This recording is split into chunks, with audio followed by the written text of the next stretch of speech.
એક કપલ પોતાની 7મી એનિવર્સરી ઉજવવા માટે મળ્યું, હોટલમાં જમ્યા, સારી એવી વાતચીત પણ થઈ, પરંતુ અચાનક બબાલ થઈ. એટલી વારમાં પ્રેમીએ તમંચો કાઢ્યો અને પ્રેમિકાને ગોળી ધરબી દીધી. પછી પોતાના લમણે બંદૂક રાખીને ફાયર કર્યું. પ્રેમ સંબંધમાં લોહિયાળ અંજામની ઘટના યુપીના ઝાંસીની છે, જ્યાં બુંદેલખંડ યુનિવર્સિટી વિસ્તારમાં પ્રેમી અને પ્રેમિકા વચ્ચે લોહિયાળ ખેલ ખેલાઈ ગયો. યુવકનું નામ મનીષ હતું અને યુવતીનું નામ કૃતિકા. બંને વચ્ચે છેલ્લા 7 વર્ષથી રિલેશન હતા, પણ થોડા સમય પહેલા મનીષના લગ્ન થઈ ગયા. પરંતુ તેના મગજમાંથી કૃતિકા ન નીકળતા ડિવોર્સ લઈ લીધા. ત્યારબાદ કૃતિકાને મળવાનું નક્કી કર્યું.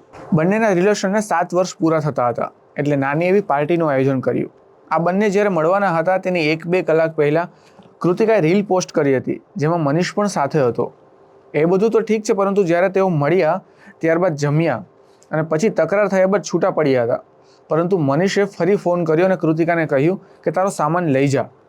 જેવી કૃતિકા આવી અને તરત જ છાતીમાં ગોળી ધરબી દીધી. બાદમાં મનીષે પણ જીવન ટૂંકાવી લીધું. 7 વર્ષથી ચાલી રહેલો પ્રેમ પ્રસંગ થોડીક જ મિનિટોમાં ખતમ થઈ ગયો. કોલેજની બહાર પ્રેમીની ડેડ બોડી પડી હતી તો પ્રેમિકાને સારવાર અર્થે હોસ્પિટલ ખસેડવામાં આવી હતી. वहाँ पे एक युवक नामक मनीष साहू जिनका उम्र करीब 25 साल है, इन्होंने एक युवती को गोली मारा है और उसके बाद अपने आप को भी स्वयं को गोली मार दिया है।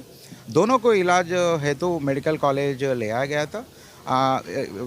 मेडिकल कॉलेज पहुंचने से पहले युवक की मृत्यु हो गई। युवती का जो है फिलहाल इस समय पे उपचाराधीन है। प्रथम दृष्टया उनकी स्वास्थ्य इस समय पे स्थिर है, फिर भी सारे चेकिंग किया जा रहा है। जो दोनों मूल निवासी ललितपुर के हैं और प्रथम दृष्टया यही पता चल रहा है कि कुछ निजी व्यवहार से ही इसमें ऐसे घटना प्रतीत मतलब कार्य हुआ है।